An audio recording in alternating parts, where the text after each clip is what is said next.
While visiting New York recently, John Delenn, the creator of the Mormon Stories and Stay LDS websites, spoke at a regional conference he had organized for those whom he had termed uncorrelated Mormons. During his speech, he posed the following challenge. Here's my challenge.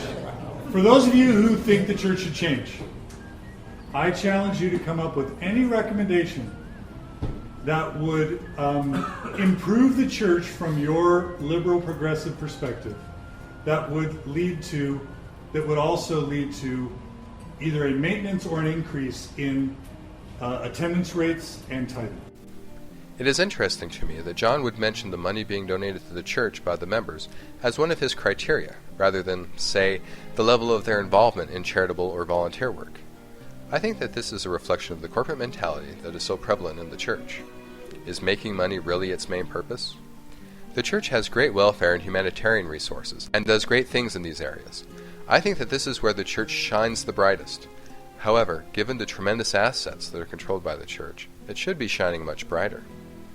It is estimated that the value of the church is several tens of billions of dollars, and that the annual donations from the members is well over $6 billion per year. The actual numbers are hard to know for sure because the church does not allow its financial information to become public. In my country, we say people's churches, the Protestants, the Catholics, they publish all their budgets openly to all the public. Yeah. Why it's impossible for your church? Well, we simply think that information belongs to those who made the contribution and not to the world. That's the only thing. Yes. Really? When did that start? I never saw any financial numbers when I was a full tithe-paying member, and I worked as a ward finance clerk. None of the other tithe-paying members I have ever known over the years have ever seen that kind of information either. I don't want to call Hinckley a liar, but I don't know how to finish that sentence. Anyway, the church did publish the amount of humanitarian assistance it rendered between the years of 1985 and 2009. The church claims that it spent $327.6 million in cash on these efforts, and donated another $884.6 million in services and goods donated by the membership, such as food, blankets, clothes, hygiene kits, educational supplies, things like that. This gives us a grand total of $1.21 billion in aid given by the church in that 25-year span. This averages out to be $48.5 million in aid per year. If the average membership during that span was around $10 million, then the average spent per member per year is between $4 and $5. The amount of money donated by the members to the church during this quarter century is hard to know exactly. However, let's say that the report of a little over $6 billion per year is currently accurate, and that the annual amount decreases as we go back in time. A conservative estimate would be in the range of $65 to $70 billion. If this is anywhere near the ballpark, it means that the amount of cash donated by the members that gets used for humanitarian purposes is less than 0.5%. If we include the entire $1.21 billion, we still only end up with 1.7%. Let's contrast this with how much money the church spends on for-profit ventures. The church recently admitted that they spent $600 million to bail out the church-owned insurance company Beneficial Life, which ended up failing anyway. That is about twice the amount of cash spent on humanitarian aid in the last 25 years. The church is spending an estimated $80 to $100 million on a new hotel and resort in Hawaii. And one of the more conservative estimates I have seen recently for the cost of the downtown City Creek Center Mall is now around $3 billion. Just the cost of this downtown Salt Lake City Mall will end up being about 3 times the resources used in the humanitarian efforts in the previous quarter century. It was recently reported by Mormon anthropologist Damon Smith that a poll of local bishops around the world uncovered that the greatest problem in the church is that of hunger. Hunger, sickness, and poverty are a hellish reality for billions of people on the planet. How many tens of millions of people living in these conditions around the world could have been greatly helped instead of just these 3 for-profit ventures? Why are the brethren spending such vast amounts of money, which end up benefiting only a handful of people in one of the richest places on the planet, when these same funds could bless the lives of exponentially more people who are in much greater need? So that would be my first recommendation. Lose the corporate mentality and focus on being a charity. They should spend the majority of the money that they have on the poor and the needy instead of for-profit ventures. I am not saying that the church should not make investments or take steps to be financially secure and stable, just that it should not be the primary focus. The money should be used to help as many people as possible, without any strings attached. The church should move the responsibility for all of the temporal affairs of the church to the presiding bishopric. I think that this is what the Doctrine and Covenants states that they should be doing anyway. The First Presidency, the Quorum of the 12, and the 70 are all called to be special witnesses of Christ around the world, not businessmen and administrators stuck in an office building isolated from the membership. They should be free to travel the world, preaching the gospel, and interacting directly with and serving as many people as possible. This is their calling, and if they become too sick or feeble to be able to do it anymore, they should be given emeritus status and replaced with someone younger. Finally, the church should provide complete financial transparency. Most other tax-exempt religions and charities already do this. If there is nothing amiss with how the church deals with their finances, there is nothing for them to fear by making this change. The members of the church have a right to know how their contributions are being spent. Another change I would make would be to lose the all true or all false dichotomy. In my Examining Mormonism series, I easily showed how there are errors and contradictions in LDS doctrine. This false dichotomy will not survive in the information age.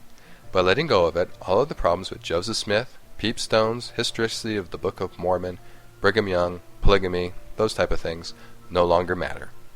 The church is already very good at emphasizing some things and letting others fall down the memory hole into obscurity. There is no reason it cannot continue to do that and let go of false and outdated beliefs. Along these lines, the church should also take responsibility and apologize for the wrongs that it has done over the years.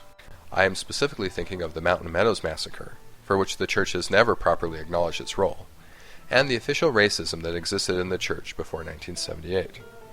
That racism still lingers in the church today, especially among the older members. It needs to be eradicated, and announcing that the doctrine that blacks were cursed by God, that they were a race of less valiant spirits, is the first step in doing that. Another beneficial change would be to eliminate the temple endowment and the work for the dead. The endowment started as an initiation rite for men who were entering into a secret order of polygamy. It is plagiarized from a secret Masonic ritual. It is not based on any of the LDS scriptures, nor is it Christian. Not only is vicarious work for the dead prohibited by the Book of Mormon, it is not very logical or practical. The vast majority of the people who have ever lived on earth never had any kind of documentation that we have access to. Their temple work simply cannot be done for them. It is also an insult to many people when they find that their deceased relatives have been posthumously baptized into the Mormon Church. This creates hard feelings towards the church. Instead, the church should make the temple a place for weddings, baptisms for the living, and worship services.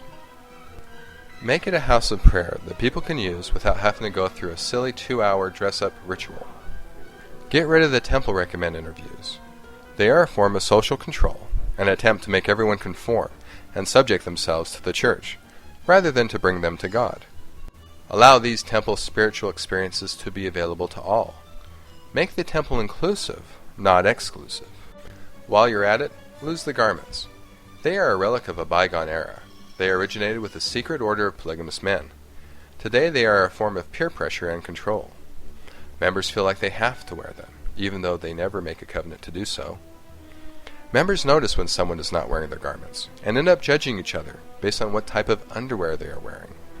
Why would God in heaven care about your choice in underwear? She kept checking for my garment line. I thought she was going to get down on her hands and knees and peek at my dress to see if I was wearing them.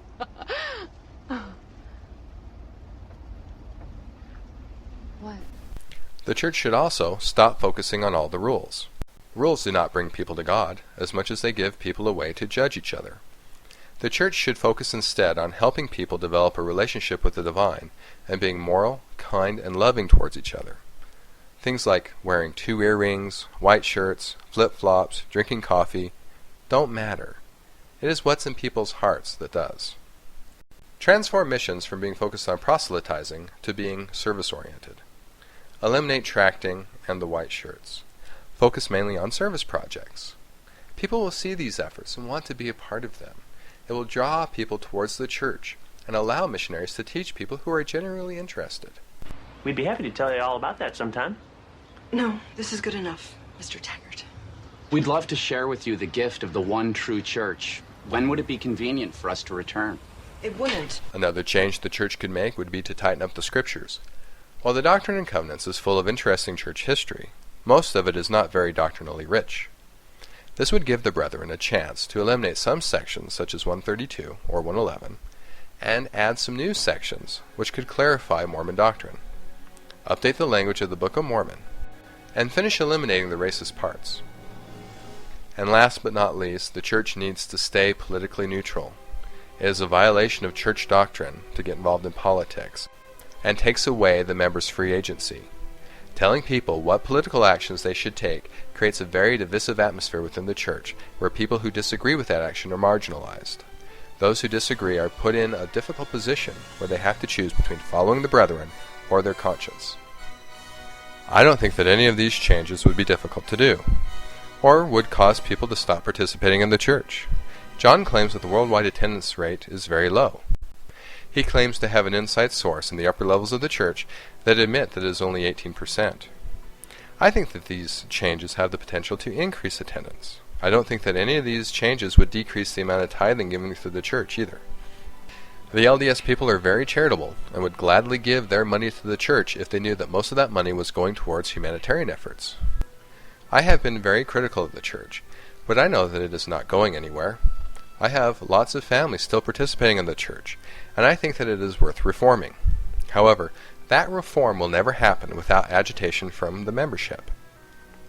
It will only be when people demand change that any will happen. While true believers might object and say that any change in the church must be from the top down, history tells us that popular opinion, both from within and without the church, can be a catalyst for change. This is why the endowment ritual was changed in 1990. It is why polygamy ended. And it was responsible for the paradigm shift that led to the extension of the priesthood to the blacks. The power lies with the membership. They just do not realize how powerful they are. Perhaps someday they will. So there's my answer to John's challenge, and I would like to extend that challenge to my audience. What things about the church would you change?